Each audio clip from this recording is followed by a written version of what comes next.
Diberitakan sebelumnya, kelompok kriminal bersenjata pimpinan Egyanus Kogoya memberikan batas waktu hingga 1 Juli 2023 untuk proses negosiasi pembebasan terhadap pilot Susi Air.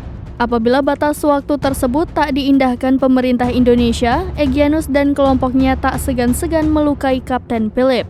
Menanggapi ancaman tersebut, Kapolda Papua Irjen Pol Matius D. Fakiri pun angkat bicara. Menurut Fakiri, Egyanus Kogoya dan kelompoknya adalah orang-orang yang beragama. Fakiri menegaskan hingga saat ini aparat keamanan dan pemerintah masih berupaya melakukan negosiasi melalui berbagai pihak, namun ia kembali menyampaikan bahwa semua tergantung dari pihak Egyanus apakah mau menerima tawaran yang diberikan atau tidak. Fakiri juga menyampaikan bahwa segala upaya untuk bisa menyelamatkan Kapten Philip akan terus dilakukan, termasuk langkah penegakan hukum jika negosiasi tidak membuahkan hasil.